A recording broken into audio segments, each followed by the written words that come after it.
ಸ್ನೇಹಿತರೆ, ಒಂದು ಸಲ ಊಹಿಸಿಕೊಳ್ಳಿ, ಪ್ರಪಂಚದ ಅತ್ಯಂತ ಹಳೆಯ ಪರ್ವತ ಶ್ರೇಣಿ, ನಮ್ಮ ಭಾರತದ ರಕ್ಷಾ ಕವಚವಾಗಿದ್ದ ಅರಾವಳಿ ಬೆಟ್ಟಗಳು ಇದ್ದಕ್ಕಿದ್ದಂತೆ ಕಣ್ಮರೆಯಾದರೆ ಏನಾಗುತ್ತೆ? ಭೂಕಂಪದಿಂದಲ್ಲ, ಸುನಾಮಿಯಿಂದಲ್ಲ, ಕೇವಲ ಒಂದು ಕಾಗದದ ಮೇಲಿರುವ ಡೆಫಿನಿಷನ್ನಿಂದ. ಹೌದು, ಸುಪ್ರೀಂ ಕೋರ್ಟ್ ಒಪ್ಪಿಕೊಂಡಿರುವ ಒಂದು ಹೊಸ ನಿಯಮದಿಂದಾಗಿ ಅರಾವಳಿಯ ಬರೋಬ್ಬರಿ 90% ಭಾಗ ಇನ್ಮುಂದೆ ಪರ್ವತವೇ ಅಲ್ಲ ಅಂತ ಘೋಷಣೆಯಾಗುವ ಆತಂಕ ಎದುರಾಗಿದೆ. 800 ಕಿಲೋಮೀಟರ್ ಉದ್ದದ ಪರ್ವತವನ್ನು ಕತ್ತರಿಸಿ ಹಾಕಲು ದಾರಿ ಮಾಡಿಕೊಟ್ಟ ಆ ಆದೇಶ ಯಾವುದು? ಸೋನಂ ವಾಂಗ್ಚುಕ್ ಲಡಾಖ್ನಲ್ಲಿ ಕೂಗಿ ಕೂಗಿ ಹೇಳುತ್ತಿದ್ದ ಶೆಡ್ಯೂಲ್ 6ಗೂ ಅರಾವಳಿಯ ಈ ದುರಂತಕ್ಕೂ ಏನು ಸಂಬಂಧ? ದೆಹಲಿ ಇನ್ಮುಂದೆ ಮರುಭೂಮಿಯಾಗಲಿದೆಯಾ? ಬನ್ನಿ, ಈ ಆಘಾತಕಾರಿ ಸತ್ಯವನ್ನು ಎಳೆಯಾಗಿ ನೋಡೋಣ. ಸ್ನೇಹಿತರೆ, ಇವತ್ತು ನಾವು ಮಾತನಾಡಲಿರುವುದು ಕೇವಲ ಒಂದು ಪರ್ವತದ ಬಗ್ಗೆ ಅಲ್ಲ, ನಮ್ಮ ಭವಿಷ್ಯದ ಅಸ್ತಿತ್ವದ ಬಗ್ಗೆ. ಅರಾವಳಿ ಪರ್ವತ, ಇದು ಹಿಮಾಲಯಕ್ಕಿಂತಲೂ ಹಳೆಯದು. ಕೋಟ್ಯಾಂತರ ವರ್ಷಗಳಿಂದ ಉತ್ತರ ಭಾರತವನ್ನು ರಕ್ಷಿಸುತ್ತಿರುವ ತಡೆಗೋಡೆ. ಆದರೆ ಇವತ್ತು ಈ ಪರ್ವತದ ಮೇಲೆ ಎಂತಹ ಸಂಕಟ ಬಂದಿದೆ ಅಂದ್ರೆ, ಮುಂದಿನ ಕೆಲವೇ ವರ್ಷಗಳಲ್ಲಿ ಅರಾವಳಿ ಕೇವಲ ಇತಿಹಾಸದ ಪುಸ್ತಕಗಳಲ್ಲಿ ಮಾತ್ರ ಉಳಿಯಬಹುದು. ಏನಿದು ಸುದ್ದಿ? ಸುಪ್ರೀಂ ಕೋರ್ಟ್ ಅಂತಹ ಆದೇಶವೇನು ನೀಡಿದೆ? ಬನ್ನಿ ನೋಡೋಣ. ಏನಿದು ವಿವಾದ? 100 ಮೀಟರ್ ರೂಲ್ಸ್. ವಿಷಯ ಏನಪ್ಪಾ ಅಂದ್ರೆ, ಕೇಂದ್ರ ಅರಣ್ಯ ಮತ್ತು ಪರಿಸರ ಸಚಿವಾಲಯ ಸುಪ್ರೀಂ ಕೋರ್ಟ್ ಮುಂದೆ ಅರಾವಳಿ ಪರ್ವತದ ಒಂದು ಹೊಸ ಡೆಫಿನಿಷನ್ ಇಟ್ಟಿತ್ತು. ಸುಪ್ರೀಂ ಕೋರ್ಟ್ ಅದಕ್ಕೆ ಒಪ್ಪಿಗೆ ಕೂಡ ಸೂಚಿಸಿದೆ. ಈ ಡೆಫಿನಿಷನ್ ಈಗ ಅರಾವಳಿಯ ಪಾಲಿಗೆ ಮರಣ ಶಾಸನವಾಗಿದೆ. ಆ ಹೊಸ ರೂಲ್ಸ್ ಏನೋ ಗೊತ್ತಾ? ಯಾವುದೇ ಒಂದು ಭೂಭಾಗವನ್ನು ಅಥವಾ ಬೆಟ್ಟವನ್ನು ಅರಾವಳಿ ಪರ್ವತ ಅಂತ ಕರಿಬೇಕಾದ್ರೆ ಅದರ ಎತ್ತರ ಸ್ಥಳೀಯ ಭೂಮಿಯ ಮಟ್ಟದಿಂದ ಕನಿಷ್ಠ 100 ಮೀಟರ್ ಇರಲೇಬೇಕು ಅಂತ. ಗಮನವಿಟ್ಟು ಕೇಳಿ, ಇಲ್ಲಿ ಸಮುದ್ರ ಮಟ್ಟದಿಂದ ಅಂತ ಹೇಳ್ತಿಲ್ಲ. ಸಾಮಾನ್ಯವಾಗಿ ಪ್ರಪಂಚದಲ್ಲಿ ಪರ್ವತಗಳ ಎತ್ತರವನ್ನು ಸಮುದ್ರ ಮಟ್ಟದಿಂದ ಅಳೆಯುತ್ತಾರೆ. ರೈಲ್ವೆ ಸ್ಟೇಷನ್ ಬೋರ್ಡ್ ಮೇಲೆ ನೀವು ನೋಡಿರ್ತೀರಾ, MSL ಅಂದ್ರೆ ಮೀನ್ ಸೀ ಲೆವೆಲ್ ಅಂತ. ಆದರೆ ಇಲ್ಲಿ ಸರ್ಕಾರ ಮತ್ತು ಕೋರ್ಟ್ ಒಪ್ಪಿಕೊಂಡಿರುವುದು ಸ್ಥಳೀಯ ಭೂಮಿಯ ಮಟ್ಟದಿಂದ. ಇದರ ಅರ್ಥ ಏನು ಅಂದ್ರೆ, ನಿಮ್ಮ ಊರಿನಲ್ಲಿ ಒಂದು ಗುಡ್ಡ ಇದೆ ಅಂದ್ಕೊಳ್ಳಿ, ಅದು ಸಮುದ್ರ ಮಟ್ಟದಿಂದ ಎಷ್ಟೇ ಎತ್ತರವಿರಲಿ, ಆದರೆ ನಿಮ್ಮ ಊರಿನ ನೆಲದಿಂದ ಅದು 100 ಮೀಟರ್ಗಿಂತ ಕಡಿಮೆ ಎತ್ತರವಿದ್ರೆ ಇನ್ಮುಂದೆ ಅದು ಬೆಟ್ಟವೇ ಅಲ್ಲ, ಅದೊಂದು ಖಾಲಿ ಜಾಗ ಎಂದು ಪರಿಗಣಿಸಲಾಗುತ್ತದೆ ಅಂತ. 90% ಅರಾವಳಿ ನಾಶದ ಲೆಕ್ಕಾಚಾರ.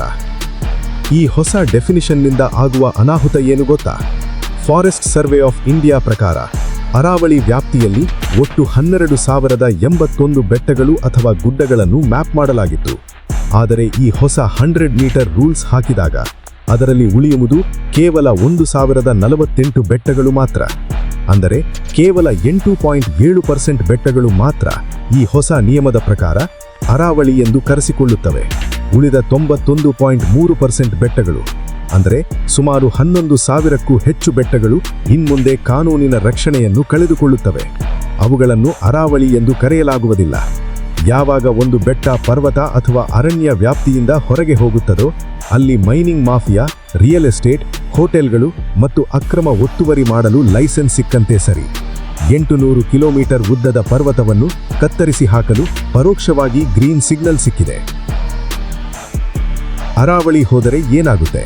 ದೆಹಲಿ ಮರುಭೂಮಿಯಾಗಲಿದೆಯಾ? ಸ್ನೇಹಿತರೆ, ಅರಾವಳಿ ಕೇವಲ ಕಲ್ಲು ಬಂಡೆಗಳ ರಾಶಿಯಲ್ಲ, ಅದು ಥಾರ್ ಮರುಭೂಮಿಯ ಮರಳು ಉತ್ತರ ಭಾರತಕ್ಕೆ, ದೆಹಲಿಗೆ ಮತ್ತು ಫಲವತ್ತಾದ ಗಂಗಾ ನದಿ ಬಯಲಿಗೆ ಬರದಂತೆ ತಡೆಯುತ್ತಿರುವ ಏಕೈಕ ಗೋಡೆ. ಈಗ ಸಣ್ಣ ಸಣ್ಣ ಬೆಟ್ಟಗಳನ್ನು, ಅಂದ್ರೆ 100 ಮೀಟರ್ಗಿಂತ ಕಡಿಮೆ ಇರುವವುಗಳನ್ನು ಕತ್ತರಿಸಿ ಸಮತಟ್ಟು ಮಾಡಿದರೆ ಏನಾಗುತ್ತೆ ಗೊತ್ತಾ? 1. ಮರುಭೂಮೀಕರಣ, ಡೆಸರ್ಟಿಫಿಕೇಶನ್. ರಾಜಸ್ಥಾನದ ಥಾರ್ ಮರುಭೂಮಿಯ ಬಿಸಿ ಗಾಳಿ ಮತ್ತು ಮರಳು ನೇರವಾಗಿ ದೆಹಲಿ, ಹರಿಯಾಣ ಮತ್ತು ಉತ್ತರ ಪ್ರದೇಶಕ್ಕೆ ನುಗ್ಗುತ್ತದೆ. ಅದು ಸತ್ಯವಾದರೆ ದೆಹಲಿ ಕೂಡ ಮರುಭೂಮಿಯಾಗುವ ದಿನ ದೂರವಿಲ್ಲ. 2. ನೀರಿನ ಹಾಹಾಕಾರ. ಅರಾವಳಿ ಬೆಟ್ಟಗಳು ಅಂತರ್ಜಲವನ್ನು ಹಿಡಿದಿಟ್ಟುಕೊಳ್ಳುತ್ತವೆ. ಬೆಟ್ಟಗಳೇ ಇಲ್ಲದಿದ್ದರೆ ನೀರು ಇಂಗುವುದಿಲ್ಲ.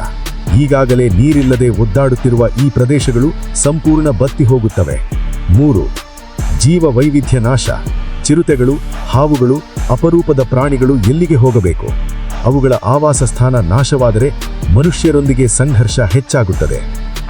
ಲಡಾಖ್, ಸೋನಂ ವಾಂಗ್ಚುಕ್ ಮತ್ತು ಶೆಡ್ಯೂಲ್ 6. ಈಗ ಬರೋಣ ಅಸಲಿ ವಿಷಯಕ್ಕೆ. ಈ ಅರಾವಳಿ ಸಂಕಟಕ್ಕೂ ಲಡಾಖ್ನಲ್ಲಿ ಸೋನಂ ವಾಂಗ್ಚುಕ್ ಮಾಡುತ್ತಿದ್ದ ಹೋರಾಟಕ್ಕೂ ಏನು ಸಂಬಂಧ? ಸೋನಂ ವಾಂಗ್ಚುಕ್ ಕಳೆದ 4 ವರ್ಷಗಳಿಂದ ನಮಗೆ ಶೆಡ್ಯೂಲ್ 6 6ನೇ ಅನುಸೂಚಿ ಕೊಡಿ ಎಂದು ಕೇಳುತ್ತಿದ್ದರು. ಯಾಕೆ ಗೊತ್ತಾ? ಶೆಡ್ಯೂಲ್ 6 ಅಂದ್ರೆ ಆ ಪ್ರದೇಶದ ಜಲ, ಜಂಗಲ್, ಜಮೀನ್ ಅಂದ್ರೆ ಭೂಮಿ ಯಾರಿಗೆ ಸೇರಬೇಕು ಎಂಬ ನಿರ್ಧಾರವನ್ನು ಅಲ್ಲಿನ ಸ್ಥಳೀಯ ಆದಿವಾಸಿಗಳು ಅಥವಾ ಸ್ಥಳೀಯ ಕೌನ್ಸಿಲ್ ತೆಗೆದುಕೊಳ್ಳುತ್ತದೆ ಎನ್ನುವುದಾಗಿದೆ. ಒಂದು ವೇಳೆ ಅರಾವಳಿ ಪ್ರದೇಶದಲ್ಲಿ ಶೆಡ್ಯೂಲ್ 6 ಇದ್ದಿದ್ರೆ ಅಥವಾ ಸ್ಥಳೀಯರಿಗೆ ಅಧಿಕಾರ ಇದ್ದಿದ್ರೆ, ಇವತ್ತು ಯಾರೋ ಒಬ್ಬರು 100 ಮೀಟರ್ಗಿಂತ ಕಡಿಮೆ ಇದ್ರೆ ಅದು ಬೆಟ್ಟವೇ ಅಲ್ಲ ಅಂತ ಹೇಳಿದ ತಕ್ಷಣ ಮೈನಿಂಗ್ ಕಂಪನಿಗಳು ನುಗ್ಗಲು ಸಾಧ್ಯವಾಗುತ್ತಿರಲಿಲ್ಲ. ಅಲ್ಲಿನ ಜನ ಇದು ನಮ್ಮ ದೇವಸ್ಥಾನ, ಇದು ನಮ್ಮ ಬೆಟ್ಟ, ಇದನ್ನು ಮುಟ್ಟಬೇಡಿ ಎಂದು ಹೇಳಬಹುದಿತ್ತು.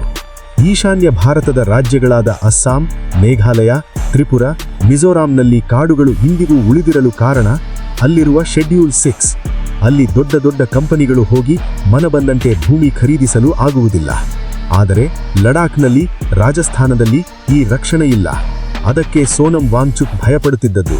ನಮ್ಮ ಲಡಾಖ್ನ ಸೂಕ್ಷ್ಮ ಪರಿಸರವನ್ನು ಕಾರ್ಪೊರೇಟ್ ಕಂಪನಿಗಳು ಬಂದು ಹಾಳು ಮಾಡುತ್ತವೆ, ನಮಗೆ ರಕ್ಷಣೆ ಕೊಡಿ ಎಂದು ಕೇಳಿದಕ್ಕೆ ಅವರನ್ನು ಜೈಲಿಗೆ ಹಾಕಲಾಗಿತ್ತು. ಇವತ್ತು ಅರಾವಳಿಯ ಸ್ಥಿತಿ ನೋಡಿದರೆ ಸೋನಂ ವಾಂಗ್ಚುಕ್ ಅವರ ಮಾತು ಎಷ್ಟು ಸತ್ಯ ಅನ್ನಿಸುತ್ತಿದೆ ಅಲ್ವಾ? 5. ಹಿಮಾಲಯಕ್ಕೂ ಆಪತ್ತು. ಇನ್ನೊಂದು ಆಘಾತಕಾರಿ ವಿಷಯ, ಅರಾವಳಿ ನಾಶವಾದರೆ ಇಲ್ಲಿಂದ ಏಳುವ ಧೂಳು ಮತ್ತು ಮರಳು ನೇರವಾಗಿ ಹಿಮಾಲಯ ಪರ್ವತದ ಮೇಲೆ ಹೋಗಿ ಕೂತ್ಕೊಳ್ಳುತ್ತದೆ. ಬಿಳಿ ಹಿಮದ ಮೇಲೆ ಕಪ್ಪು ಧೂಳು ಅಥವಾ ಮರಳು ಕೂತರೆ ಏನಾಗುತ್ತೆ ಗೊತ್ತಾ? ವಿಜ್ಞಾನದ ಪ್ರಕಾರ ಕಪ್ಪು ಬಣ್ಣ ಶಾಪವನ್ನು ಹೀರಿಕೊಳ್ಳುತ್ತದೆ. ಇದರಿಂದ ಹಿಮಾಲಯದ ಹಿಮ ವೇಗವಾಗಿ ಕರಗುತ್ತದೆ. ಆ ನೀರು ಗಂಗಾ, ಯಮುನಾ ನದಿಗಳಿಗೆ ಏಕಾಏಕಿ ಹರಿದು ಬಂದರೆ ಬಿಹಾರ ಮತ್ತು ಬಂಗಾಳದಲ್ಲಿ ಭೀಕರ ಪ್ರವಾಹ ಉಂಟಾಗುತ್ತದೆ. ಅಂದರೆ ರಾಜಸ್ಥಾನದಲ್ಲಿ ಬೆಟ್ಟ ಕಡಿದರೆ ಬಿಹಾರದಲ್ಲಿ ಊರು ಮುಳುಗುತ್ತದೆ. ಇದನ್ನೇ ಹೇಳುವುದು ಎವ್ರಿಥಿಂಗ್ ಈಸ್ ಕನೆಕ್ಟೆಡ್. ಸ್ನೇಹಿತರೆ, ಅಭಿವೃದ್ಧಿ ಬೇಕು, ಆದರೆ ಅಭಿವೃದ್ಧಿಯ ಹೆಸರಿನಲ್ಲಿ ನಾವು ನಮ್ಮ ಸಮಾಧಿಯನ್ನು ನಾವೇ ತೋಡಿಕೊಳ್ಳುತ್ತಿದ್ದೇವಾ? 90% ಅರಾವಳಿ ಬೆಟ್ಟಗಳನ್ನು ಇವು ಬೆಟ್ಟಗಳೇ ಅಲ್ಲ ಎಂದು ಕಾನೂನಿನ ಮೂಲಕ ಹೇಳಬಹುದು. ಆದರೆ ಪ್ರಕೃತಿಗೆ ಕೋರ್ಟ್ ಆರ್ಡರ್ ಅರ್ಥವಾಗುವುದಿಲ್ಲ. ಪ್ರಕೃತಿ ಮುನಿದರೆ ಯಾವ ಸುಪ್ರೀಂ ಕೋರ್ಟ್ ಆದೇಶವೂ ನಮ್ಮನ್ನು ಉಳಿಸಲು ಸಾಧ್ಯವಿಲ್ಲ. ಅರಾವಳಿ ಕೇವಲ ಕಲ್ಲುಗಳಲ್ಲ, ಅದು ಲಕ್ಷಾಂತರ ವರ್ಷಗಳ ಇತಿಹಾಸ. ಅದನ್ನು ಕಳೆದುಕೊಂಡರೆ ನಾವು ನಮ್ಮ ಭವಿಷ್ಯವನ್ನೇ ಕಳೆದುಕೊಂಡಂತೆ. ನಿಮ್ಮ ಅಭಿಪ್ರಾಯ ಏನು? 100 ಮೀಟರ್ ನಿಯಮ ಸರಿಯಾಗಿದೆಯಾ ಅಥವಾ ಪರಿಸರ ಉಳಿಸಲು ಕಠಿಣ ಕಾನೂನು ಬೇಕಾ? ಕಮೆಂಟ್ ಮಾಡಿ ತಿಳಿಸಿ. ಈ ವಿಡಿಯೋನಲ್ಲಿನ ಮಾಹಿತಿ ನಿಮಗೆ ಮುಖ್ಯವೆನಿಸಿದರೆ ಲೈಕ್ ಮಾಡಿ ಮತ್ತು ಶೇರ್ ಮಾಡಿ.